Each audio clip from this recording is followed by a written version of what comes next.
빌립보서 강의 7번째 시간인데요. 교회됨의 본질은 공동체성에 있습니다. 교회는 예수 그리스도의 십자가 아래서 탄생했습니다. 예수님의 십자가로 말미암아 우리는 하나님과 불의한 관계, 등진 관계였다고요. 근데 예수님의 십자가로 말미암아 하나님과 의로운 관계, 얼굴을 마주한 관계가 되었습니다. 그래서 그 관계 위에서 세워진 게 교회입니다.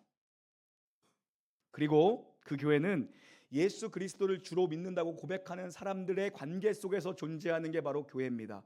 그래서 교회는 반드시 공동체성이 있어야 됩니다. 옆에 있는 사람이 내 몸이라는, 나의 한 지체라는, 기간은 다 다르지만, 역할은 다 다르지만 이 사람이 손이든 발이든 어디든 간에 이 사람은 나의 한 몸 된 지체라는 의식, 우리는 하나다라는 지체 의식이 있어야 됩니다. 손이 아프면 손이 아픈 게 아니라 내가 아픈 겁니다. 옆에 사람이 아파하면 저 사람 아픈 애가 아니라 내가 아픈 거고요. 이 사람 기쁨에 진심으로 기뻐해 줄 수 있는 것.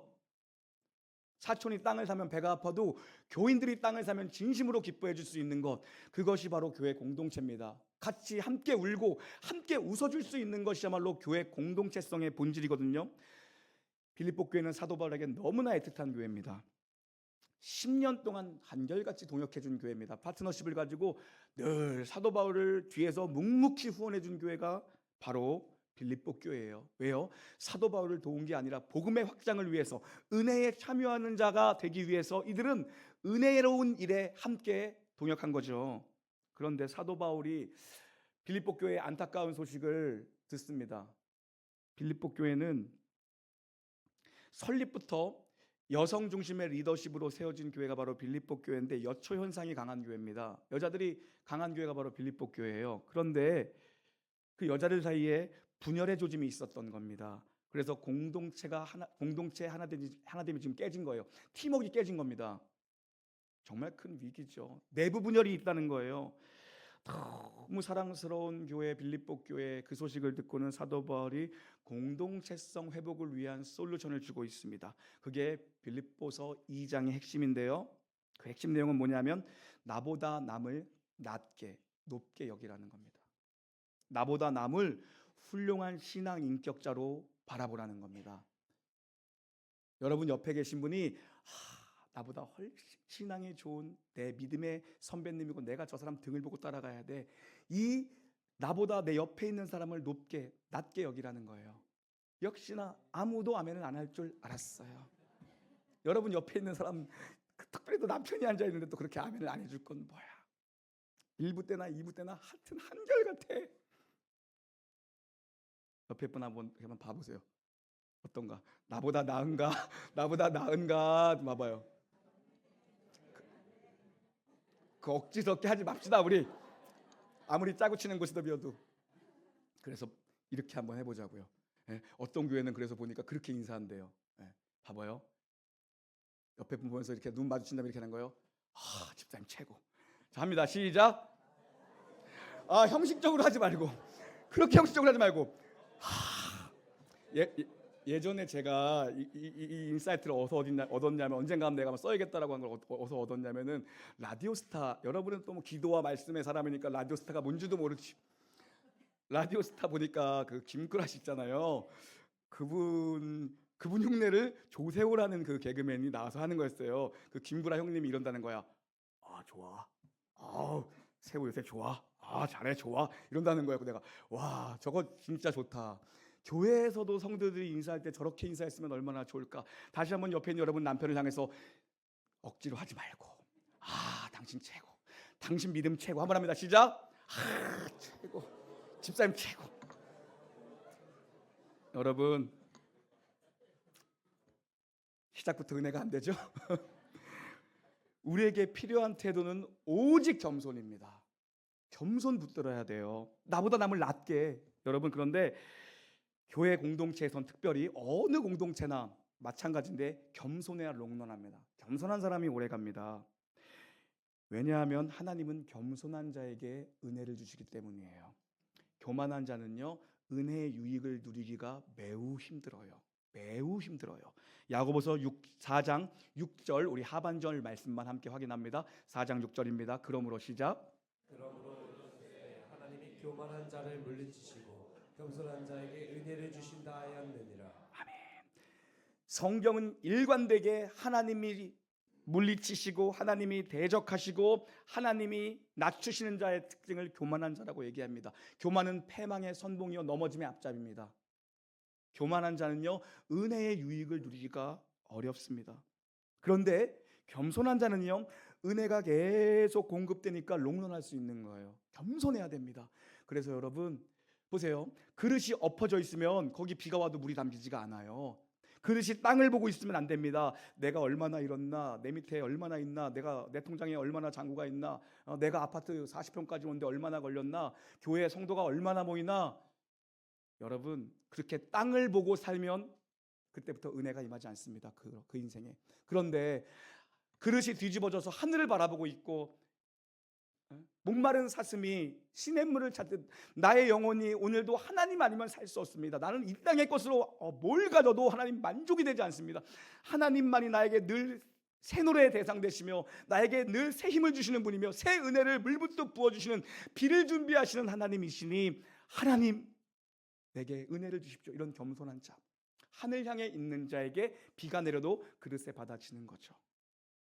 겸손은요 나보다 남을 낮게 여기는 건데 높게 여기는 태도입니다. 태도, 애티튜드예요.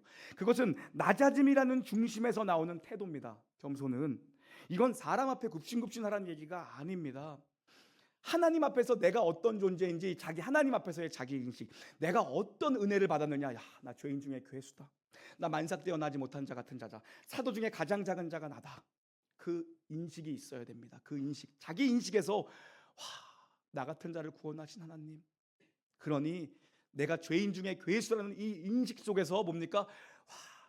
저분도 구원을 받았구나.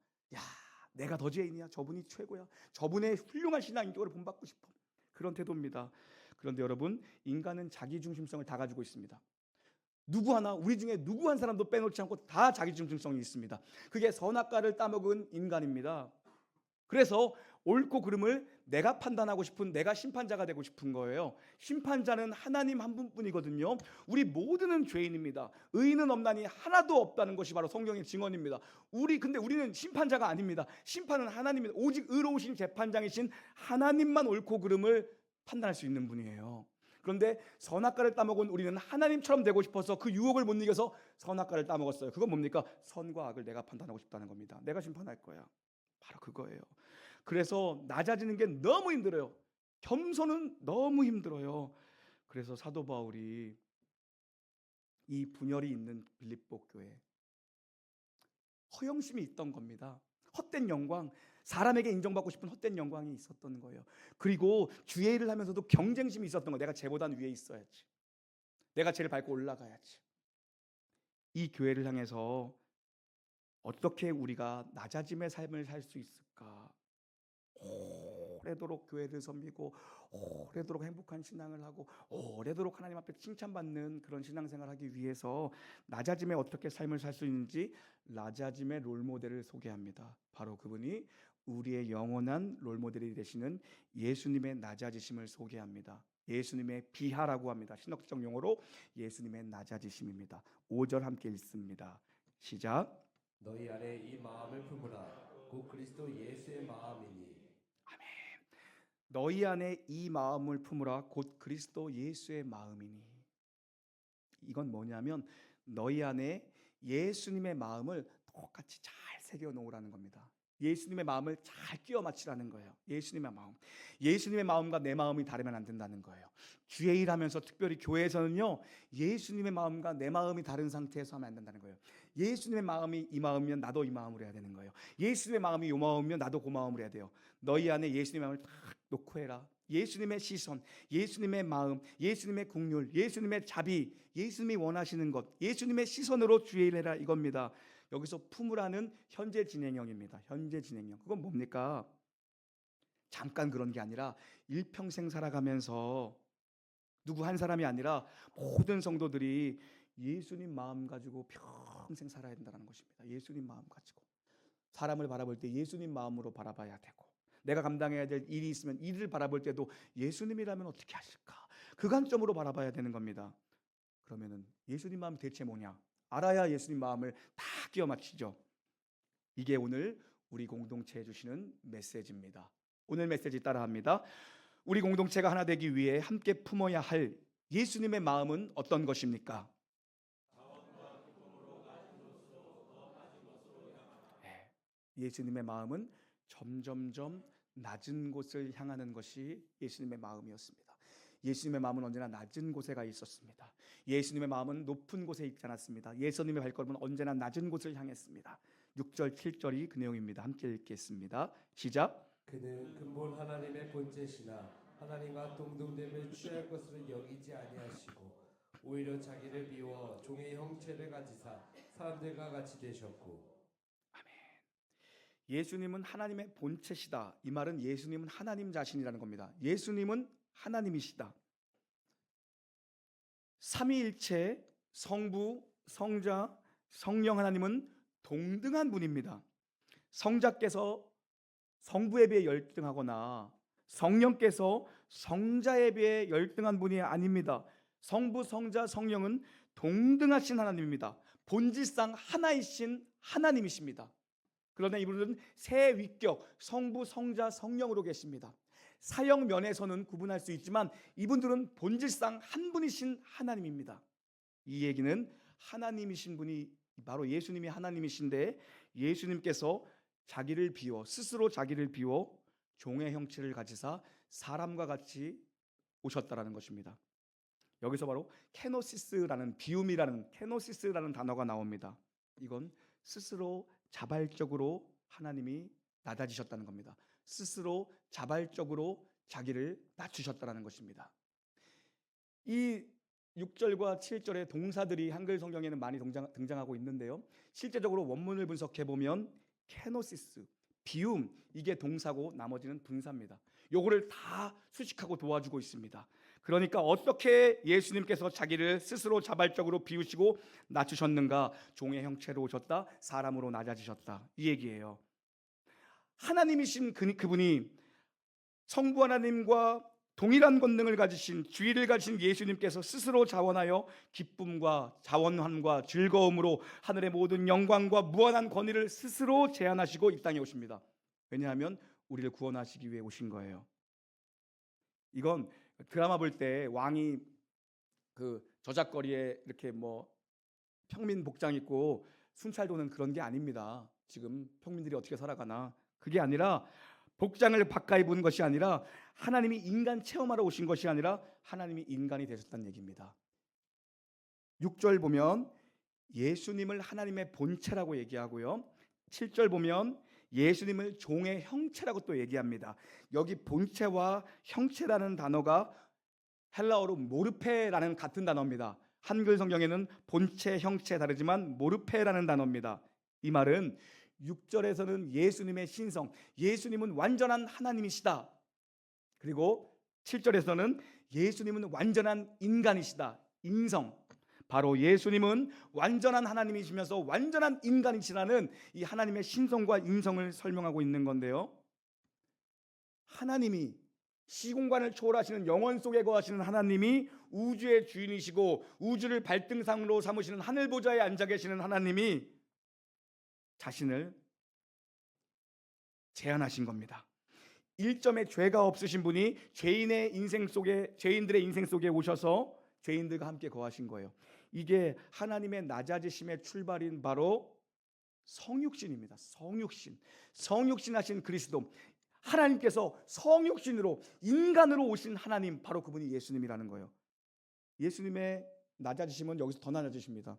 여기서 끝나지 않아요. 8절 읽습니다. 8절입니다. 시작. 사람의 모양으로 나타나사 자기를 낮추시고 죽기까지 복종하셨으니 곧 십자가에 죽으십니다. 아멘. 예수님의 낮아지심은 그분의 생애 전체의 삶으로 연결되는데 예수님은 가장 낮은 인간의 모습으로 오셔서 아주 낮은 삶, 낮은 생애, 가난한 자의 삶을 사셨습니다. 하나님이 이 땅에 오셨으면 왕궁에서 오셔야 되는 게 마땅한 이치인 거고 통치자의 삶을 사셔야 되는데 당연한 상식이잖아요. 그 예수님 태어나신 예수님 탄생 기사를 보면 동방 박사들이 뭐 이 시대로 말하면 뭐 물리학자일 거고 뭐 점성술사들이잖아요. 이 동방의 별을 연구하는 사람들이 왕을 찾아갔는데 어디로 갔냐면 당연히 예루살렘 왕궁으로 갑니다. 그래서 헤롯 왕 앞에서 하는 말이 뭐냐면 유대인의 왕이 어디에 났느냐고 물어봅니다. 당연히 왕궁에서 왕이 났을 거라고 이들은 당연히 생각했죠. 거기에 없는 거예요. 예수님 어디 계십니까? 짐승의 우리에서 태어나셨습니다. 예수님은요, 짐승들이 머무는 구유에서 태어나셨어요. 변방 베들레헴의 짐승 우리에서 나신 예수님은요, 또 태어나자마자 헤롯의 유아 학살 명령을 피해 피신 다니셨습니다. 애굽으로 피난을 가세요. 하나님이 인간에게 쫓겨다니시는 겁니다. 그렇게 피난살이 마치고 와서 정착한 곳이 나사렛에서 무슨 선한 것이 나겠는가? 나사렛이라는 마을, 거기서 납니다. 그리고 예수님은 공생의 기간 가버나움을 집착지으로 삼으시고, 가버나움 위로의 마을이라는 의미거든요. 위로가 필요한 자들의 마을에 머무시면서 예수님의 삶 자체는 계속해서 낮은 곳을 향해, 가난한 곳, 위로가 필요한 곳, 병든 곳, 약한 곳, 건강한 자에게라 의원이 필요 없으니 병든 사람들에게 예수님은 찾아갔고, 귀신 들린 자들에게 예수님은 찾아갔고, 가난한 자들에게 예수님을 찾아갔고, 예수님은 늘 그런 곳에, 항상 예수님의 시선은 그런 곳에, 예수님의 마음은 언제나 낮은 곳에 있었습니다. 거기서 예수님은 낮아짐의 절정, 그리스도의 비하의 절정인 십자가 사망의 자리로 가십니다.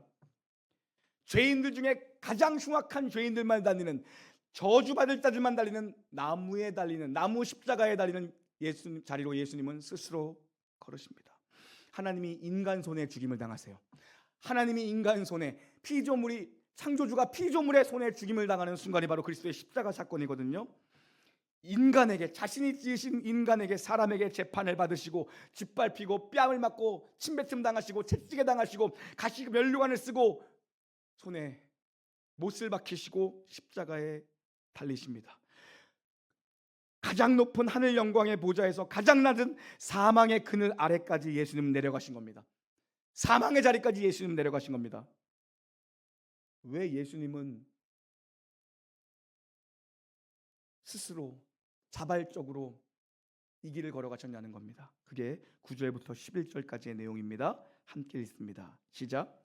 이러므로 하나님이 그를 지극히 높여줘 모든 이름 위에 뛰어난 이름을 주사 하늘에 있는 자들과 땅에 있는 자들과 땅 아래에 있는 자들로 모든 무릎을 예수의 이름에 꿇게 하시고 모든 입으로 예수 그리스도를 주라 시인하여 하나님 아버지께 영광을 돌리게 하셨느니라. 공중의 권세 잡은 자들을 멸하시고 이 땅의 죄의 권세를 끊으시고 땅 아래에 내려가 사망 권세를 깨부시고, 그래서 하늘에 있는 것이나 땅 위에 있는 것이나 땅 아래에 있는 것, 모든 것들이 하나님 아버지께 영광을 돌리게 하기 위해서 예수님은 낮아지신 겁니다. 무엇입니까? 우리를 구원하여 하나님의 찬송이 되게 하기 위해서, 사망 권세를 깨부시기 위해서 그 죽음의 권세 아래까지 예수님 내려가신 거예요. 결국 우리를 구원해서, 우리를 살려서 하나님을 예배하기 위해서 가장 낮은 곳으로, 가장 비천한 곳으로, 죽음 아래까지 예수님 내려가셨습니다. 그런데 여러분, 이렇게 스스로 낮아지신 예수님을 결국 하나님이 가장 높은 곳으로 올립니다. 하늘 보좌에 예수님을 앉히십니다. 온 우주를 발등상 삼게 예수님을 가장 높은 곳에 앉히세요. 더 이상 높아질 수 없는 가장 높은 곳에 하나님께서 예수님을 앉히시거든요. 여러분, 여기서 중요한 하나님의 경영 원리를 알려드릴게요. 하나님의 인생 레슨이며 하나님의 모든 우주 만물, 특별히 우리 인생을 경영하신 하나님의 원리가 있습니다. 자신을 스스로 낮추고 인생의 무게 중심을 언제나 가장 낮은 곳에 두고 남보다 남을 낮게 여기고 남을 높게 여기고 남을 낮게 여기는 삶, 상대방의 발을 씻기며 종노릇하는 성도는요, 그것이 결국 나에게 영광이 되어 돌아옵니다. 하나님은요, 내가 낮아진 만큼, 내가 하나님 앞에서 내가 어떤 존재인지를 발견하고 내가 스스로 나를 낮추는 만큼 하나님은 나를 높여주시는데, 요만큼 낮추면 하나님이 요만큼 높여주세요. 요만큼 낮추면 하나님이 요만큼을 높여주세요. 그게 하나님의 인생 레슨이에요. 하나님 그렇게 경영하십니다. 마가복음 10장 43절과 44절 한번 읽어보겠습니다. 시작. 너희 중에는 그렇지 아니할지니 너희 중에 누구든지 크고자 하는 자는 너희를 섬기는 자가 되고 너희 중에 누구든지 의팀이 되고자 하는 자는 온 사람의 종이 되어야 하리라. 너희 중에 그렇지 않을지니. 야, 세상에서는 그래도 세상의 논리는 그래도 하나님이 경영하시는 방법은 그게 하나님이 운영하시는 방법은 그게 아닌 거라는 거예요. 예수님을 따라다니는 제자들이 하는 말이 뭐냐면 하나님, 예수님, 제게 영의정 자리 하나 주시고 제게 우의정 자리, 좌의정 자리 하나 주십시오. 제자들이 그렇게 얘기하는 겁니다. 우편에 좌편에 저희들 앉혀주십시오. 그러자 주님께서 말씀하시는 겁니다. 그거 아니다. 내가 통치하는 하나님 나라의 경영 방식은 그게 아니라는 겁니다. 누구든지 높아지고자 하거든 낮아지고 누구든지 으뜸이 되고자 하거든 모든 사람의 종이 되라고 주님 말씀하세요. 네가 크고 싶으냐? 네가 높아지고 싶거든 낮아져라. 네가 최고가 되고 싶거든 뭐라고 말씀하십니까? 제일 밑에 내려가서 기라는 겁니다. 제일 밑으로 내려가 가장 낮은 자리에 있어야 한다는 겁니다. 낮아진 만큼 높여주시는 건다는 거예요. 으뜸이 되고 싶으면 가장 끝에 가장 비천한 자리에 가장 낮은 곳에 있으면 하나님이 으뜸으로 높여주신다는 거예요. 내가 스스로 높아지고자 하면 무너지는 겁니다, 인생. 그런데 하나님이 높여주시는 인생은 안전해요. 내가 스스로 나를 높이려고 하면 안 됩니다. 우리말에도 끄트머리라는 말 있죠. 끄트머리. 언어 유인데 끝에 머리가 있는 거예요. 끝에 머리가 있는 거예요. 끝에 시로라기를 풀 수 있는 권세와 지혜가 끝에 있는 거예요. 이게 끄트머리입니다. 제가 34살에 담임 목사 되고 나서부터 늘 뭐 밥 먹으러 가보면 항상 상석에 앉고 항상 가운데 앉고 하나님 앞에 받을 상을 다 받은 겁니다, 여러분. 사실요. 그런데 늘 끄트머리에 앉아서 늘 허드렛 일하고 늘 서빙하고 있고 늘 쓰레기 줍고 있고 하나님은 그런 사람을 지켜보고 계시고 하나님은 그렇게 낮은 자를 높이신다라는 겁니다. 그래서 끝에 머리가 있는 거예요. 높아지고자 하느냐 으뜸이 되고자 하느냐 가장 밑바닥으로 내려가라. 가장 밑바닥으로 내려가는 겁니다. 그러면 때가 이르면 하나님이 높이실 줄 믿습니다, 여러분. 하나님은 교만을 대적하시고 교만을 미워하십니다. 언제나 겸손해야 돼요. 여러분, 우리가 그리스도인이 되었다라는 건 어떤 삶의 자세와 어떤 태도를 가지고 살아야 할지가 너무 분명한 신분이 된 겁니다. 내가 어떤 태도를 살아야 되는가, 내가 어떤 자세로 살아야 되는지가 너무 분명한 겁니다. 특별히 교회 공동체에서는요, 하나됨을 지키기 위해서 교회가 하나 되는 게 하나님의 기쁨입니다. 아무리 재산이 많아도 자식들끼리 싸우고 있으면 뭐합니까? 그게 어떻게 부모에게 기쁨이 되겠습니까? 하늘 아버지도 마찬가지입니다. 주님의 몸인 교회 공동체가 하나 되는 것이야말로 공동체성의 본질입니다. 성부와 성자와 성령이 하나 되시는 것처럼 우리와 하나님의 관계가 주님 내 안에 내가 주 안에 주님과 우리가 하나 된 것처럼 모든 지체들이 하나 되는 것이 바로 주님이 정말 기쁨되는 주님의 기쁨이거든요. 그래서 어떻게 교회 안에서 신앙생활을 해야 되는지 더욱 분명하게 가르쳐주는데 너희 안에 이 마음을 품으래요. 곧 예수의 마음이라는 겁니다. 예수님의 마음. 여러분, 교회는 일하러 오는 곳이 아닙니다. 교회는 성경 공부가 더 필요하지도 않습니다. 교회는 헌금 내러 오는 것도 아니에요. 교회에 전도가 더 필요하고 선교가 더 필요한 것도 아닙니다. 사실 우리에게 필요한 건 단 한 가지입니다. 예수님의 마음입니다. 교회는 예수님의 마음 하나면 충분합니다. 여러분은 그 마음을 가지고 세상에 나가서 사는 거고요. 그게 선교예요. 그게 선교라고요. 예수님 마음 가지고 직장에 출근하고 가정에서 아이들 양육하는 것, 그게 선교예요. 내 사업장에서 예수님 마음, 예수님이라면 어떤 마음으로 저들을 대했을까? 단순한 내 밥벌이라고 보는 게 아닙니다. 어떻게 했을까? 교회는 예수님 마음 하나면 충분합니다. 여기에 앉아 계시는 모든 성도님, 이건 누구 하나 아니요. 모든 성도가 다 듣고 새겨야 되는 메시지입니다. 예수님 마음이 우리 모두에게 다 있어야 됩니다. 여러분, 정말 예수님을 만나고 싶은 분이 계십니까? 낮은 곳으로 가십시오. 높은 곳으로 가지 마시고 낮은 곳으로 가십시오. 예수님의 발걸음은 언제나 낮은 곳, 가난한 자, 위로가 필요한 자, 연약한 자, 긍휼히 여김을 받아야 될 자. 예수님의 마음은 언제나 예수님은 낮은 곳에 있었습니다. 높은 곳에 마음을 두지 마십시오. 낮은 곳에 마음을 둬야 됩니다. 여러분의 직장에서 정말 위로가 필요하고 여러분 직장에서 정말 힘들어하고 있는 동료가 누굽니까? 직장 상사에게 잘 보일 것이 아니라 여러분 정말 어려워하고 있는 지체가 누군가. 요즘에 회사에서도 하루아침에 직장을 잃는 사람들이 얼마나 많습니까? 그 사람이 누군가. 여러분의 사업장에서 저 사람 내가 월급 주는 사람이야가 아니라 내 사업장의 직원들 중에 지금 힘들어하고 있는 사람은 없는가 돌보는 겁니다. 그 사람에게 먼저 찾아가는 겁니다. 우리 교회 내에 이번 주에는 누가 또 질병으로 힘들어하고 있는가, 누가 또 마음이 어려워하고 있는 건 아닌가, 누가 경제적 어려움으로 신음하고 있는 건 아닌가, 그 사람에게 찾아가는 겁니다. 여러분, 담임 목사 옆에 앉아 있는 게 아니라 내가 종이 되어서 나만 앉아 있는 거네. 나도 이상하다. 나만 앉아 있는 거 나도 이상하다. 여러분, 그러니까 내가 섬겨야 될 자가 누군가. 우리 주일학교에 저 어린애들 중에서 내가 섬겨야 될 자가 있는 건 아닌가. 저 어린애들 중에서 엄마 아빠 믿지 않는데 혼자 교회 나오는 그런 훌륭한 애가 있지 않는가. 거기 가는 겁니다. 거기 가는 겁니다. 그게 다음 세대 교육이에요, 사실요. 여러분 주변에 가장 연약한 사람이 누굽니까? 그 사람 찾아가면 거기에 예수님이 있는 거고요. 거기 가면 예수님의 마음을 품게 되는 겁니다. 그래서 어떤 면으로 선교는요, 우리가 예수님 만나러 가는 거예요. 우리보다 어렵고 힘들고 아직 생명의 복음을 한 번도 들어보지 못한, 그리고 그냥 아무 목적 없이 살다 죽어가는 그들을 보면서 거기에 예수님이 계시는 거예요. 그런데 중요한 건 우리가 지혜가 없잖아요.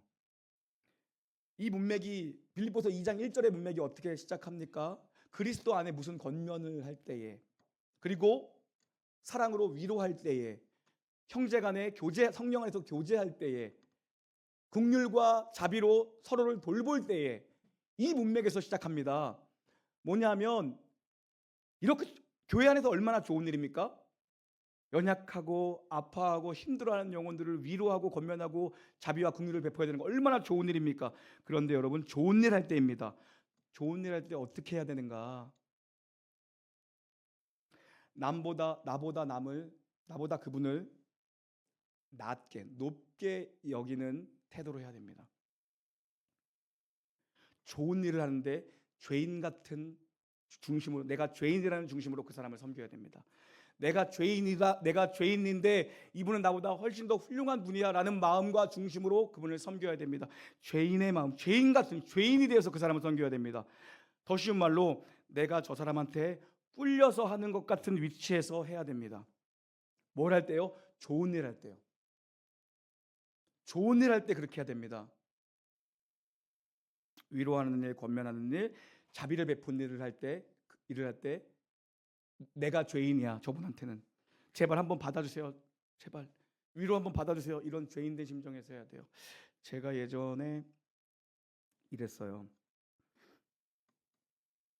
쓸데기 없는 또 오지랖이 있어가지고 굳이 안 해도 되는 일을 마치 뭐 정의가 있는 것처럼, 전도사 사역하고 그럴 때 뭐 청소년부 애들이 뭐 100명 이렇게 있으면 뭐 이렇게 잘 사는 지역이 아니고 그랬어요. 그래서 경제적으로 어려운 애들이 있었어요. 그러면 제가 뭐 마치 정의의 사도나 됐냐, 장학위원회 장로님 찾아가고 뭐 담임 목사한테 얘기해서 장학금 좀 주십시오. 우리 청소년부에 어려운 애가 있습니다. 장학금 한 50만 원만 좀 해주십시오. 뭐 쫄르고 받아놨어요. 그래서 장학금 줬거든요. 걔네들 교회 다 떠나갔어. 내 딴에는 좋은 일한 거 아닙니까? 내가 굳이 그래야 될 일이 없는데, 내가 무슨 정의로움인지 무슨 마음인지 모르겠지만 나는 어떻게든 없는 재정 만들어서 장학금 줬어요. 걔네들 50만 원씩. 교회 남은 애 한 명도 없어요. 제가 그때 배웠어요. 내가 동기가 좋다고 해서 결과가 꼭 좋은 건 아니구나. 내가 잘못했구나. 걔네들을 애들 100명 다 앉아 있는데 나오세요. 장학금 전자식 합니다. 걔네 어려운 거 교회 애들이 다 알았어요. 근데 그 자리에서 그거 죽을 거야. 걔네가 창피해서 길 못 나올 거야. 좋은 일이 반드시 죽어. 아니야. 내가 그래서 그때 배웠어. 그래서 제가 담임 목회하면서 교회 내 우리 교회도 왜 경제적으로 어려운 사람들 없어요? 여러분이 모르는 거지 다 있습니다. 예? 여러분이 모르는 거지 탕수육 한번 먹을 돈 없는 사람이 있어요. 조용히 불러서 그때 정말 아무렇지 않듯 무심한 듯 줍니다. 무심한 듯 줘요. 장학금이에요. 무심한 듯. 정말. 그때 내가 배웠어. 나는 좋은 일이라고 생각하고 저들을 위로하고 싶고 저들에게 소망이 되고 싶어서 나는 좋은 일이라고 내 딴에 했는데 그게 다 떠나갔어요. 창피했던 거야. 걔네들은 앞에 나와서 그거 받고 있는 게. 아무리 좋은 일을 할 때도 쩔쩔매면서 해야 됩니다. 제발 이것 좀 받아주면 안 되겠냐? 이것 좀 제발 받아주면 안 되겠냐? 여러분 정말 그리스도의 십자가를 만난 사람은요, 내가 아무리 오라도 쩔쩔맵니다. 옳은 일을 할 때도 쩔쩔매고 내가 아무리 맞고 내가 아무리 정당하다고 해도 쩔쩔맵니다. 내가 아무리 잘려서 쩔쩔매요. 우리의 진정한 오름이 되시고 우리의 유일한 의가 되시고 의인은 없나니 하나도 없다라고 말씀했습니다. 우리 중에 누가 의인입니까? 누가 옳습니까? 아니요. 옳은 자는 아무도 없습니다. 우리의 옳음을 판단하고 옳고 그름을 판단할 분은 예수님밖에 없다고요. 그런데 그 예수님께서 죄가 없으신 그분께서 낮아지셔서 도수장에 끌려가는 어린 양처럼 인간 손에 질질 끌려가시면서 십자가를 지고 끌려가셨습니다. 오라도 쩔쩔매는 게 진짜 사랑입니다. 부모가 옳죠? 자식이 옳습니까? 나와서 밥 먹어라. 문 쾅 닫아놓고 문을 잠가버려도 나와서 밥 먹어. 오라도 쩔쩔매는 게 부모입니다. 그게 바로 우리 아버지의 우리를 향하신 사랑입니다. 우리가 의로울 때, 우리가 제법 괜찮아 보일 때가 아닙니다. 우리가 아직 죄인 되었을 때 그리스도께서 십자가에 달려 죽으심으로 우리를 향하신 하나님의 사랑을 확증했어요. 우리는 어떻습니까? 근데 내가 조금만 오라, 내가 맞으면 세모눈을 뜨고 와서 덤벼드는 거야. 내 말이 맞죠, 목사님? 아니라는 거예요.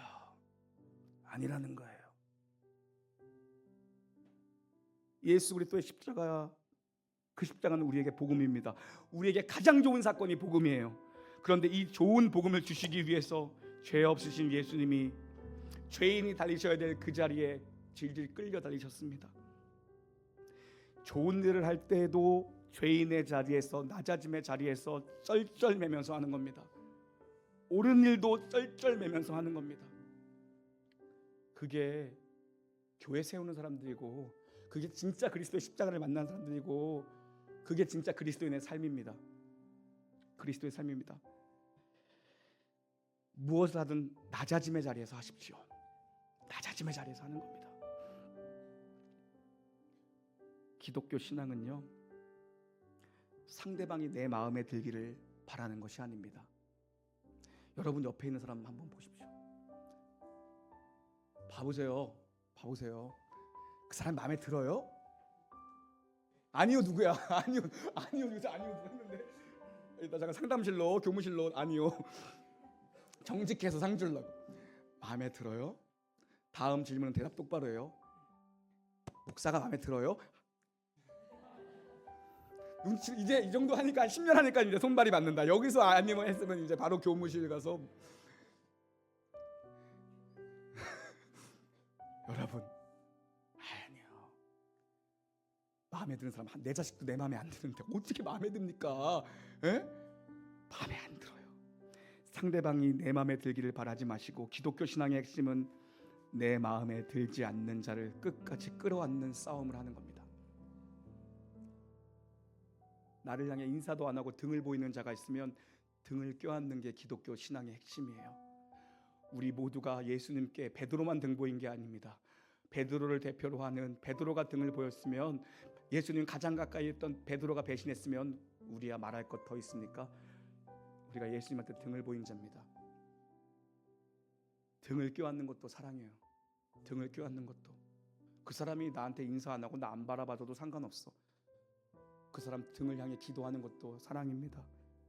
여러분, 이번 한 주간 살아가시면서 여러분에게 과제드립니다. 여러분 주변에 있는 사람 중에 가장 약하고 연약하고 위로가 필요한 사람, 연약한 자들의 친구가 되어주시는 분이 바로 임마누엘의 하나님, 그리고 이제 성령께서 우리 가운데 오셔서 우리와 동거동락하시며 어떤 상황에도 우리와 함께 하십니다. 여러분 주변에 가장 연약한 자가 누굽니까? 아무도 그 사람 칭찬해주지 않고 아무도 인정해주지 않는 그 어린아이한테 한번 찾아가서, 정말 실력 없는, 우리 학원 하시는 분들 되게 많네, 찾아가셔서 진짜 공부 못하는 애한테 한번 날려줘 보세요. 여러분, 우리의 삶이 예수님의 마음을 품고 살아가는 한 주간 되기를 주의 이름으로 축원합니다. 찬양하시죠.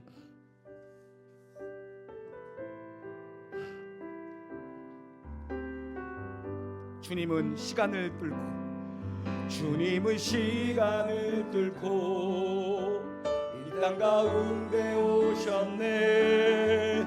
우리 없는 하늘 원치 않아 우리 삶에 오셨네. 자신의 평안 버리고 우리에게 평안 주셨네.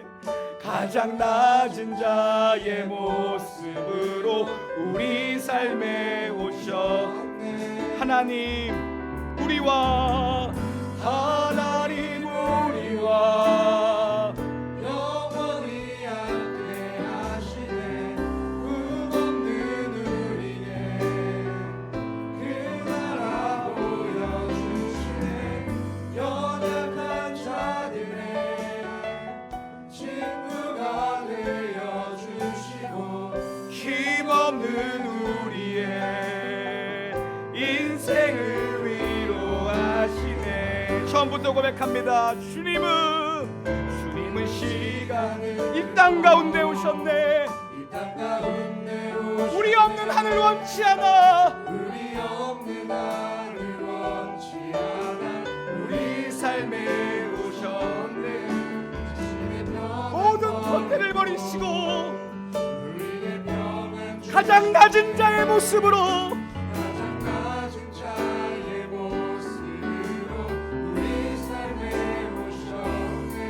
하나님 우리와 영원히 함께 하시네. 꿈없는 우리의 그 나라 보여주시네. 연약한 자 친구가 되어주시고 힘없는 우리의 인생을 위로하시네. 하나님 우리와 영원히 함께 하시네. 꿈없는 우리에게 그 나라 보여주시네. 연약한 자들의 친구가 되어주시고 힘없는 우리의 인생을 위로하시네. 하나님 우리와 꿈없는 우리 인생 가운데 찾아오셔서 우리에게 꿈을 주신 그 주님, 연약한 자들의 친구가 되어주시고 우리의 인생을 오늘 위로하십니다. 주님께서 하나님 우리와 하나님은 영원히 함께 하시네. 꿈없는 우리의 그 나라 보여주시네. 연약한 자들의 친구가 되어주시고 힘없는 우리의 우리 전심을 다해 한 번 더 고백하기를 원합니다. 하나님 우리와 영원히 함께 하시네. 꿈없는 우리에게 그 나라 보여주시네.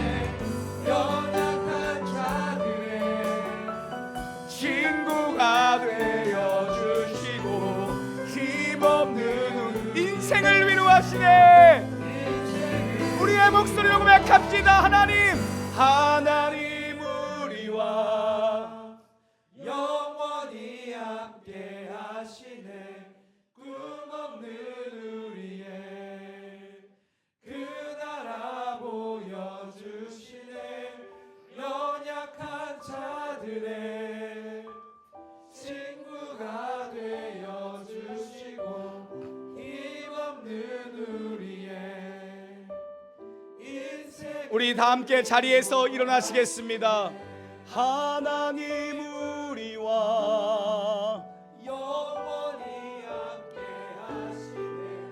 꿈없는 우리의 그 나라 보여주시네. 연약한 자들의 친구가 되어주시고 힘없는 우리의 인생을 위로하시네. 우리 시간 한번 조용한 가운데 기도했으면 좋겠습니다. 가슴에 손 한번 올려보시겠어요? 사랑하는 성도님들, 하나님, 가장 연약한 자가 접니다. 저에게 주님이 필요합니다. 하나님, 저의 인생을 위로하여 주시옵소서. 내 안에 계신 성령님, 오늘 이 시간 저의 삶을 위로하여 주시옵소서. 세상살이가 만만치 않습니다. 너무 힘듭니다. 나를 위로해 주시옵소서. 우리 간절한 마음으로 우리 읊조리며 한 배움 기도하시겠습니다. 하나님 아버지, 사랑하는 성도들이 여기에 있는데 정말 저들의 영혼이 하나님 위로받기를 원합니다. 세상이 위로할 수 없고 누구도 위로할 수 없는 그 위로를 오늘 하나님께서 오늘 저들의 인생 가운데 베풀어 주시고 다시 온전히 주님 나라를 꿈꾸며 빛을 거룩할 수 있도록 주님 돌보아 주시옵소서.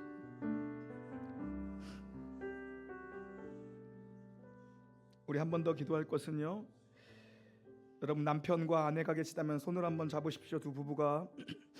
그리고 집에 있는 남편 또 아내분이 있으면 내 가장 가까이에 있는 사람이 어쩌면 가장 위로가 필요한 사람인 줄 모릅니다. 여러분, 남몰래 흘려야 될 눈물이 너무 많은 것이 이 세상입니다. 의연한 척하며 집에 들어가야 하는 것이 우리의 생애고 아무렇지가 않은 척 살아가야 되는 것이 우리의 생애입니다. 여러분의 남편이 그럴 것이고 여러분의 아내가 그럴 것입니다. 우리 함께 남편을 위해서, 아내를 위해서 함께 기도하며 우리 손잡고 함께 기도하시겠습니다. 함께 기도하겠습니다. 하나님 아버지, 살아가는 우리 불쌍한 영혼들 위로해 주십시오. 하나님이 어려운 때 우리 살아가는데 하나님, 가장 낮은 곳에 있는 사람이 어쩌면 나의 가장 옆에 있는 사람인 줄 모르겠습니다. 오늘 성령께서 우리의 기도를 그의 영혼 가운데 이끌어 가셨사오니 하나님 그 영혼 위로하시고 힘없는 우리의 인생을 위로하시는 성령께서 불쌍한 그 영혼을 일으켜 주시고 불쌍한 그 영혼 이길 수 있도록 은혜 내주시고 다시 소망과 힘을 얻어서 살아갈 수 있도록 하나님 은혜 내주시기를 원합니다. 우리의 유일한 친구가 되어주시며 우리의 유일한 소망이 되어주시는 예수님, 일하여 주시옵소서. 함께하여 주시옵소서. 하나님 우리와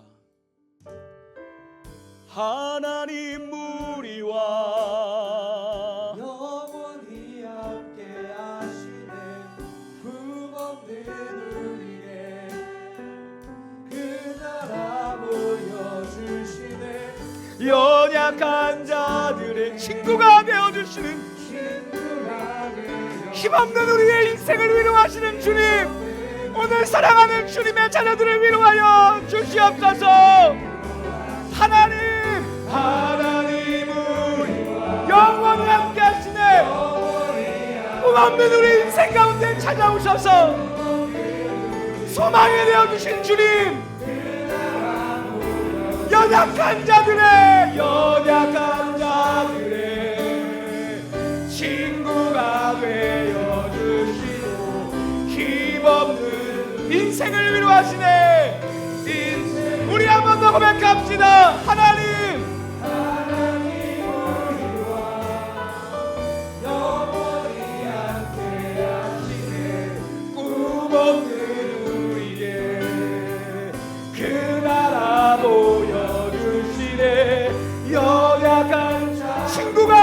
되어주시는 주님,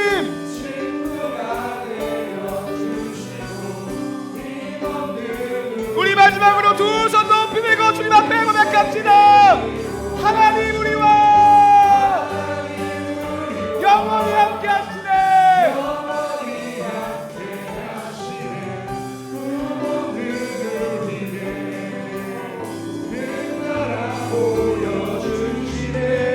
연약한 자 친구가 되어주시고 힘없는 인생을 위로하시네. 우리 큰 목소리로 한번 목소리 선포합시다. 하나님 우리와 영원히 함께 하시네. 꿈없는 우리에게 그 나라 보여주시네. 연약한 자들의 친구가 되어주시고